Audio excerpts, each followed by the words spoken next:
Hey, good afternoon, everyone. So finally able to get out and get some material for some jobs that I've had in the works here.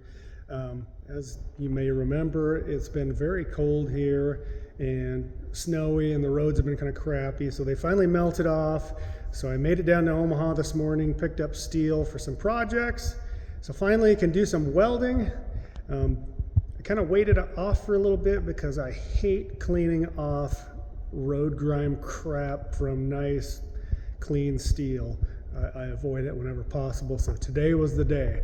So I'm going to turn and show you our project for the day. So this might not look like anything to you, but essentially these are really big towel racks. And why I say it's a towel rack is because the customer has a pole barn like mine, but he uses his for an indoor batting cage for his sons who play baseball. And so he wants to be able to take these towel racks and lag them to the wall here and over here, with it protruding outward of the door so it's not in the way of rolling up and rolling down, and then it will go all the way across.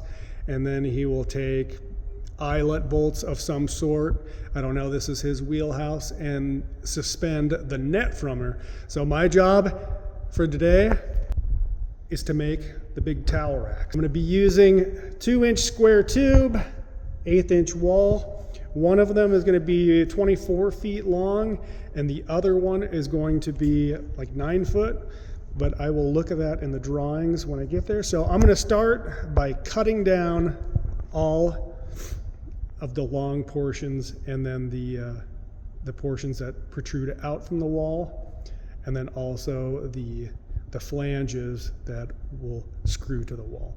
So let's get the saw set up and get to cutting. So I'm going to start off just by doing the 24 footer, and what I'm going to do is just a trim cut. And by what I mean by trim cut is I'm just going to cut off the factory end as it comes out at the mill. And it usually have some little burrs right here, and I don't know if the end is square or not, which it really doesn't need to be, but I want to make it that way because that's how I do it. So I'm just going to cut off this end just maybe like 1/8 of an inch, turn it all the way around, and cut that one down 1/8 of an inch, because this one can be over 24 foot, and as a matter of fact he preferred it. So let's start there. But before I get started cutting, guess who decided to come to work today? You ever come out to the shop, be prepared to meet the welcoming committee with her ball. And there she is, waiting for me to throw it. Andy, do you like your ball? Do you like it? What a stupid question that was. She's a good girl. She likes hanging out. She loves greeting people. And whenever I'm working on the saw, she always comes and brings her ball, because she knows that the old man is not really doing anything and he has a chance to throw it around. So, gotta keep her happy. All right, here we go. Close the cylinder, lift the blade. And like I said, I'm just gonna take off just a hair. Let me lower it down. I'm not even going to measure because this is just a trim cut. So I'm only going to take off about that much. Clamp it into place. Emergency light.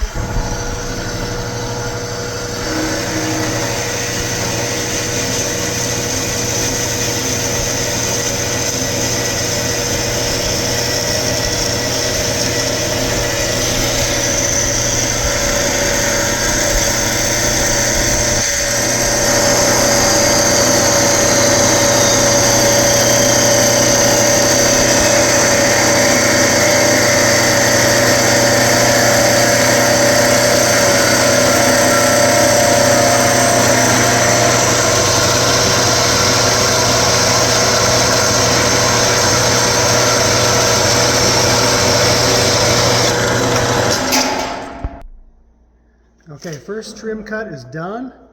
So like I said, I'm not really taking a whole bunch off, so I'm going to flip it around and do the exact same thing.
Okay, 24-foot piece is done. So I'm going to unload that, set it aside, and then trim down the next piece to the 9-foot.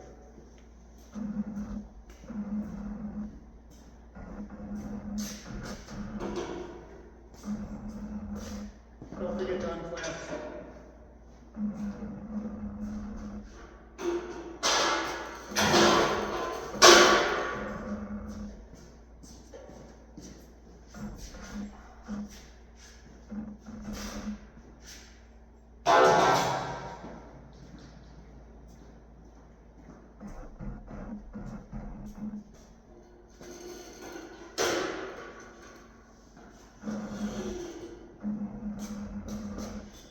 Same thing with this piece. Trim cut one side, and then I'll take the measurement off and cut it the piece I need.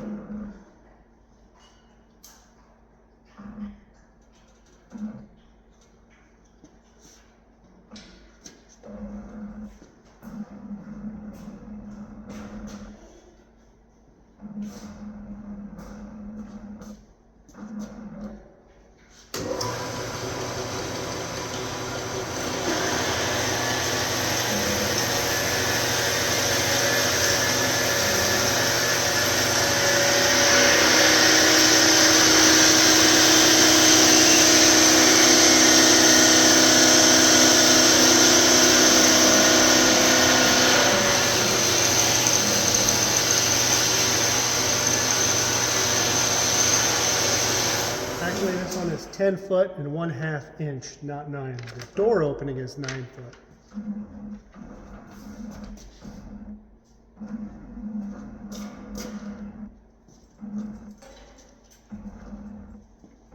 Again, just a little trim cut.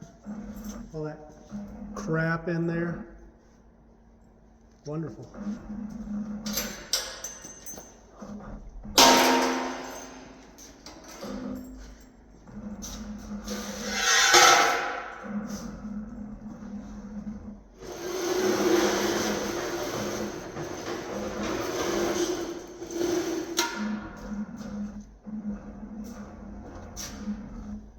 Put this out of the way.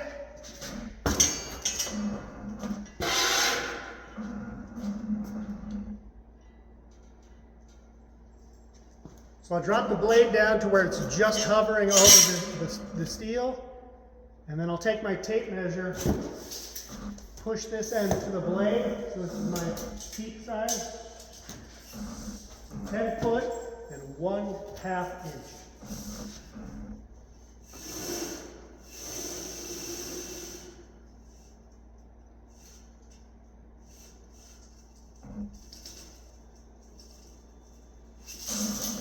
Okay, so there's 10 foot, 1/2 inch. I'm going to check to be sure it's nice and tight against the fence. Clamp it. And as Mr. Evans said, measure twice, cut once.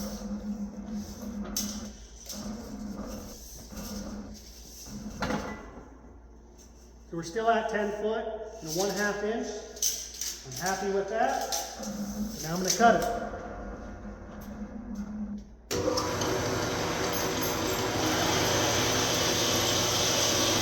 Andy continues to harass me with her ball. Yes, it is.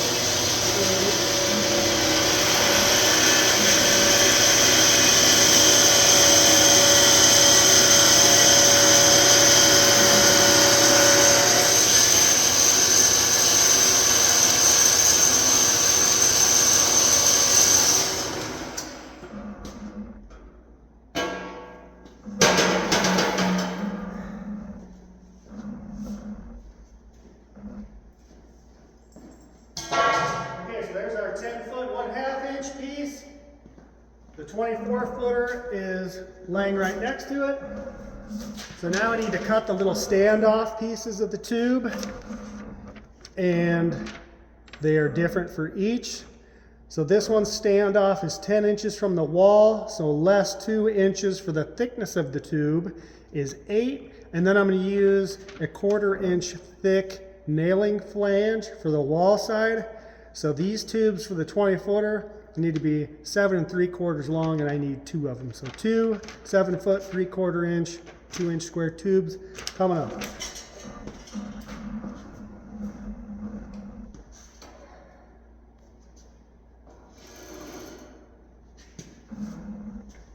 I'm going to go check under the table. I might have some small stuff instead of cutting it out of a big piece. The underside of my table. Yes, I kind of hoard the small pieces, but you never know when the good stuff will come into play. So let me search and find if I got anything small. Wonderful. Found the pieces, so I guess I'll continue to hoard. Definitely over 7 3/4, definitely over 7 3/4. That one's 23 inches, and that one's 15. So these two will be for the 9-foot, or sorry, the 10-foot long piece. These two will be for the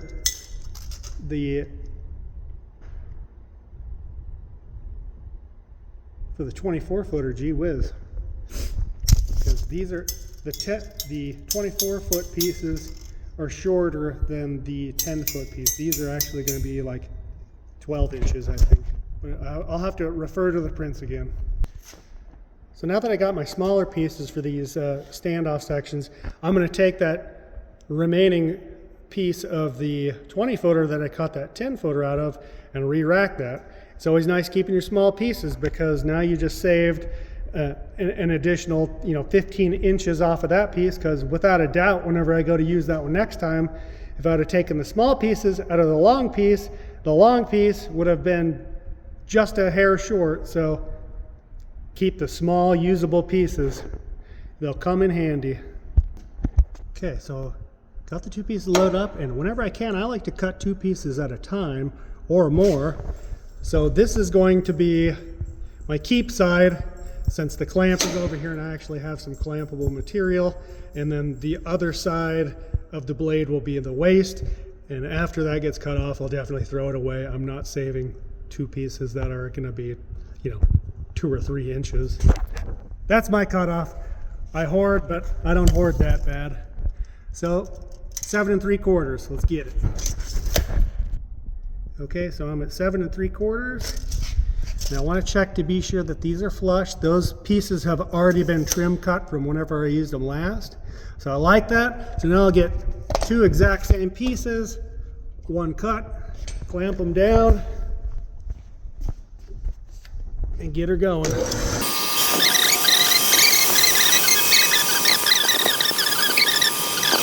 All right, so there's my scrap again. I'm sure it could be used somewhere sometime, but I'm not saving it. So if you want it, it's in the scrap bin. Okay, so I got the offsets for the 24-footer done. So now I need to cut the offsets for the 10-foot 1/2 inch piece. He wants it at 13 inches. So again, 13 inches, deduct the 2 for the width of the actual the 10-foot portion. And then also deduct 1/4 inch for the screw plate. So 13 minus 2 is 11, and then minus 1/4, so 10 3/4. So 2 10 3/4 inch pieces coming up. I have a longer scrap piece that was 23 inches, so I'm going to take both of the pieces I need out of that small scrap piece, so that way I get rid of that one completely and then have another longer bit for the future. So 10 3/4 again from the blade out. 10 3/4.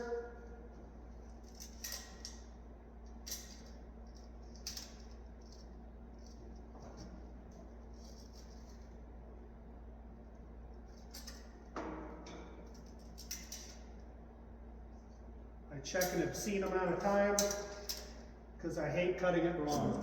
I'm good.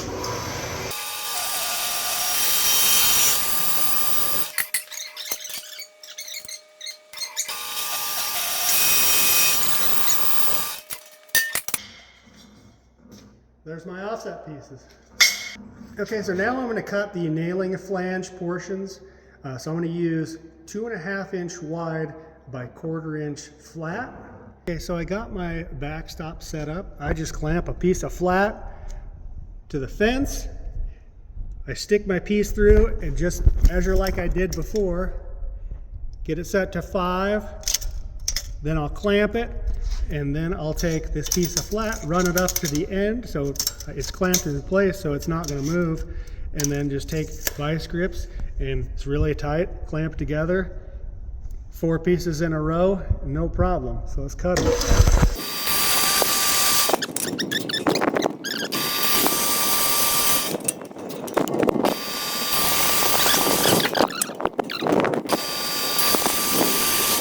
All right, so there you have it. 4 pieces cut pretty fast because you don't have to stop and measure. So now I'm going to head over to the iron worker and we're going to pop the holes in the plates for the screws. All right, I'm ready to go ahead and punch out these plates. So I'm at the iron worker right here. This is a Scotchman 50 ton. It'll put a hole through some pretty hefty steel. I believe 1 1/4 inch through a 1/2 inch thick plate. Great tool. Punches holes in steel. It's got a notcher down here if you need to take a notch out. Angle iron trimmer right there.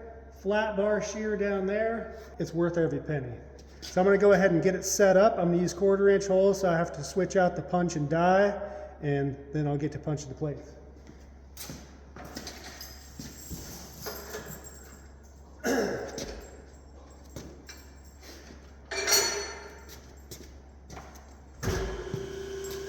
It's a 3-phase machine, so I have to use a phase converter because I only have single-phase power. So phase converter got to go on, and then I can turn the machine on. I need to lift up the punch so that way I can switch out the tooling. There's the punch. That's the die. Push right on through and make a nice hole in that row. Make sure everything is tight. Lower it down just to be sure that it's centered. I want to do so slow because if it's too fast, you'll shatter everything. Won't be good. Also use a little bit of lube.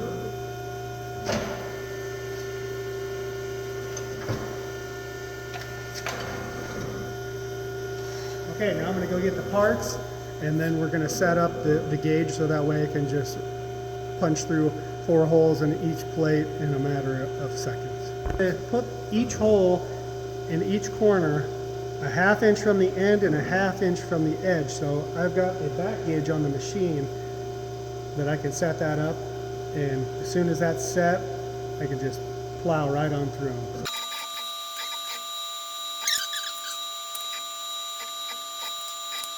All right. So I got it set up, so what I like to do is do a test hole first, just to be sure it's where I want it. And then, as soon as I'm happy with that, then I'll go through all of them.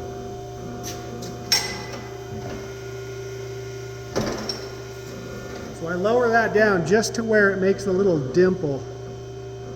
See the dimple right there? Okay, this is a little bit better. So you can see the dimple. So 1/2 inch down from the end. And then I want a 1/2 inch from the edge. I'm happy with where my gauge is, so watch how fast I can punch these holes.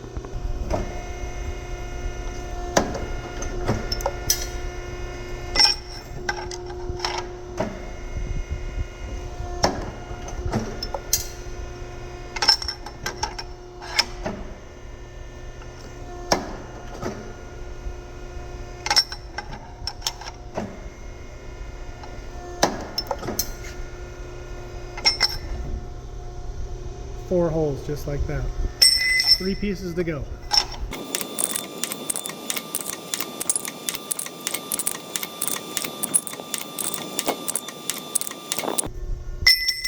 There you have it. 4 pieces, 4 holes each in probably a minute. Oh, and I got a ball here, courtesy of Andy. Andy, look at her. Look at her. Oh. Definitely going to use your safety when you're using one of these machines, because if it'll go through steel that quick, imagine what it'll do to your fingers. It'd be gone before you knew it. Okay, so first thing I'm going to weld together are the standoffs and the wall plate. So this is what it'll look like as it protrudes out from the wall, and then the big towel rack portion will be there. So first thing I want to do is where those two pieces made up, I'm going to clean all the mill scale off here. So I'm just going to take a grinder, get that gray stuff off there. That'll definitely help with weld appearance, but more importantly, it'll help you get better penetration. If you don't clean the mill scale off, it's probably not going to penetrate that well, and you're going to have a weak weld. So I definitely don't want anything coming back because of something I did. So I'm going to do it the right way. Clean this off, and I'm going to clean the outer edge of this off. There's not much mill scale on the tube because it's pretty thin, but I'm going to clean it off anyway. And clean all the way around here, because eventually that will get put onto the other tube. So let's get that cleaned up.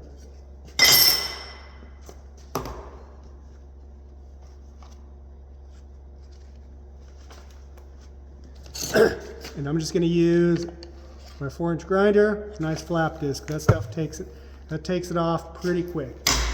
Use a respirator. You don't want to breathe this junk.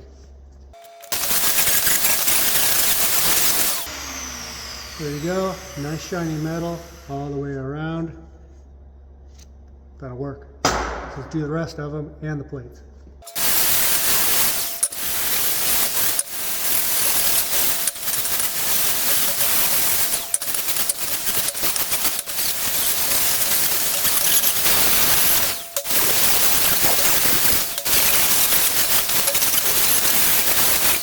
Okay, so there you have it. We're all cleaned, and so we're ready to weld these parts together. So instead of measuring each piece, I like to take a carpenter square here, and since I want 1.5 inches from this end to where the tubing begins, I'm just going to set that to 1.5 inches. It keeps you from having to measure and measure and measure. Just set it on the steel. Put your post on there, and there you have it. And you can keep it nice and straight too. And then you can also, I'm going to get another one, so that way I'm not only setting the depth, but I'll set it off the side too, because I need a 1/4 inch on the outside too. So let me go grab that and get it set up. Okay, I got my other square. This one's set to 1/4 inch. This one's set to 1.5 inches. So let's get all the pieces tacked together, and then we'll weld them all up. In case you were curious, I'm using a Miller 252.035 solid wire. There's the settings. Be sure you come over and check your gas. Be sure it is open. And also, be sure that your ground is where you want it to be, because are you even a welder if you forget to turn your gas on or set your clamp? Not all the time. Sometimes. Sometimes. Quite a bit. Okay, so here we go. Let's get these tacked up. You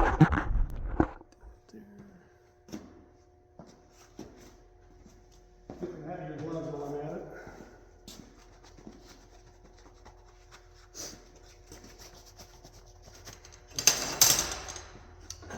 Have your welding pliers handy, so that way you can clip off the wire. Back pocket.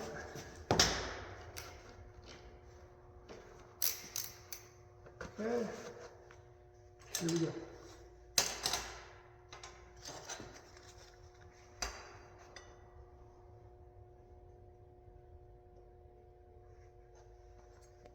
And I just tacked 2 opposing corners.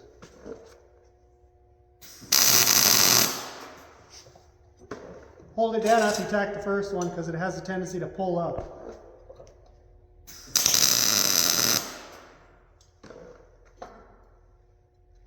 Part number 1 tack. Be sure you want to cut off those little boogers at the end, because that can screw up your weld. clip it off so that way you're nice and fresh. Probably more important for the actual weld versus attack, but it's a good habit to get into anyway.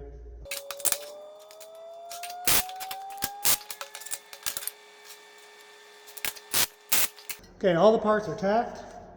Now is the time to make any corrections if you need them. If you don't like the way one looks, fix it now. Don't wait until it's welded and then do it, because it's a pain in the butt to cut 4 2-inch welds off versus 2 measly little tacks. So eyeball it. Usually it's just, if you can eyeball it and say, you know, that looks pretty darn good, usually your eye is right.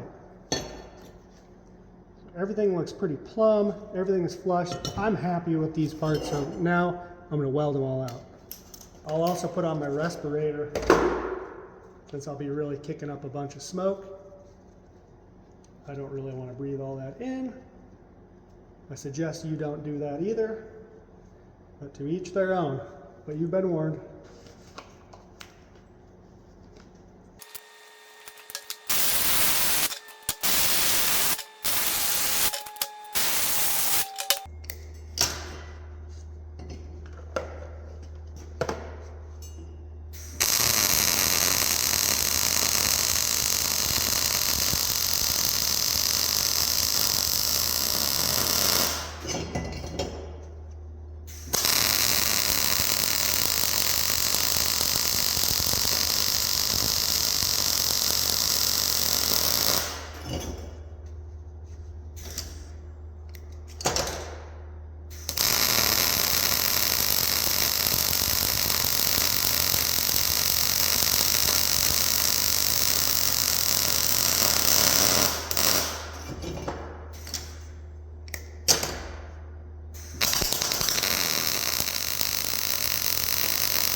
Okay, standoff pieces are done.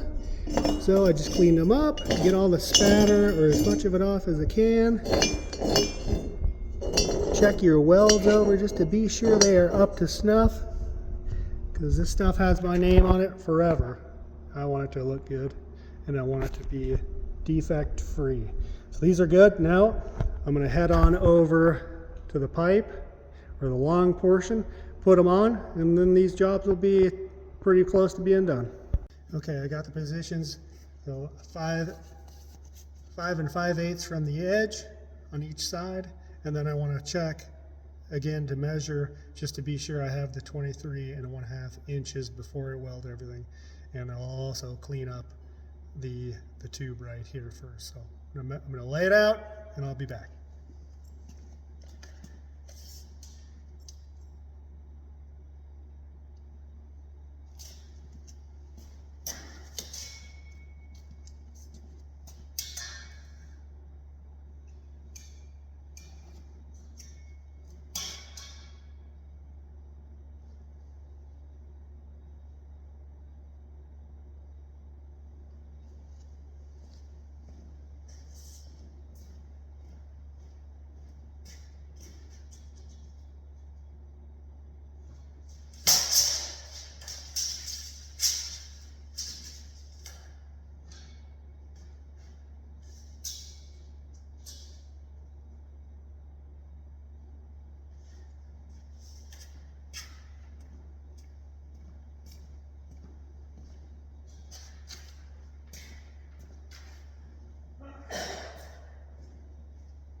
correct. So now I'm going to clean up this area like I did before, take the mill scale off, and then go all the way down, do the same on that, and it'll be ready to weld. So let me do that.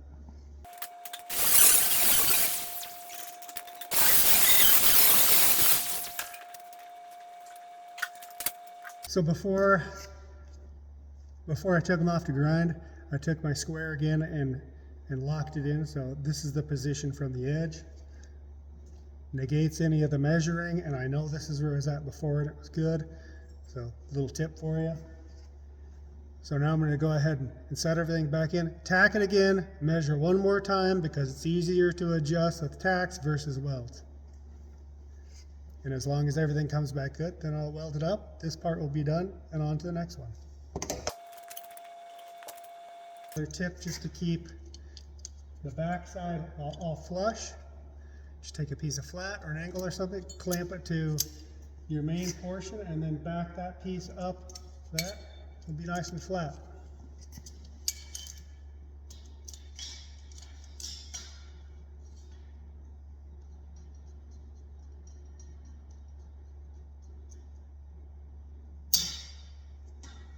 Just like that, and you can hold it right next to it.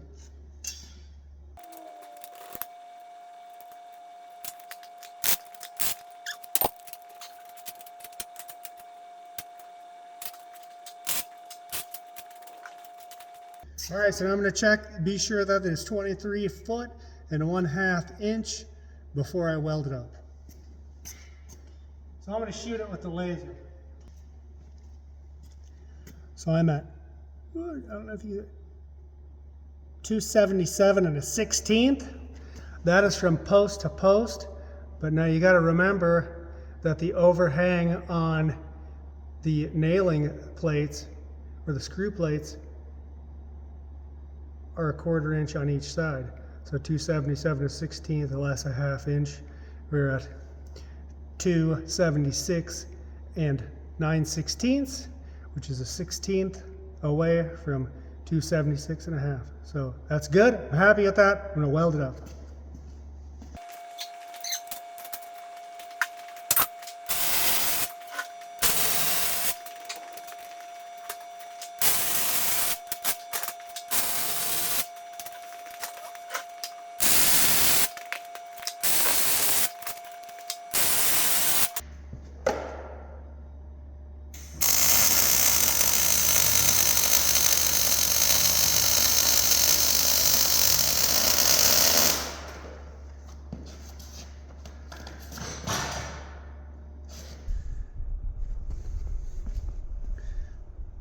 Wonderful. A little trick, if you don't have everything clamped to, clamp and then ground to your clamp.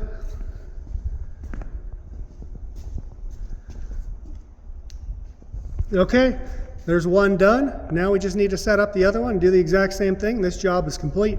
Okay, so I got the shorter one set up. Again, clean the ends. This one really doesn't need a layout because the standoffs are going to be flush to the outside.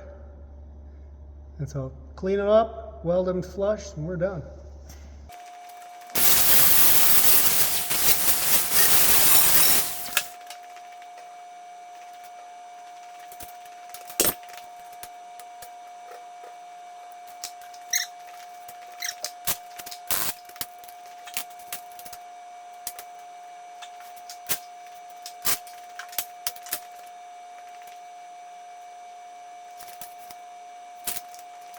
All right, measurements are good. We welded it out.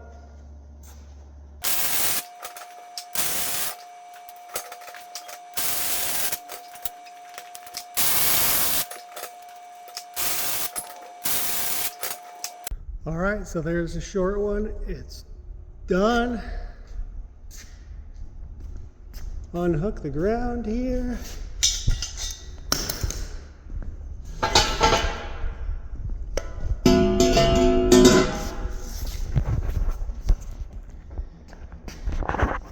And there you have it.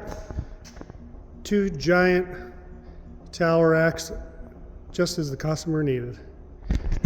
Typically I'd cap the ends just to keep wasp and stuff out of there, but he didn't want anything in there to access the ends with bolts and nuts. So I'm going to leave them open, not by choice. All right, well, I appreciate you tuning in and watching me build.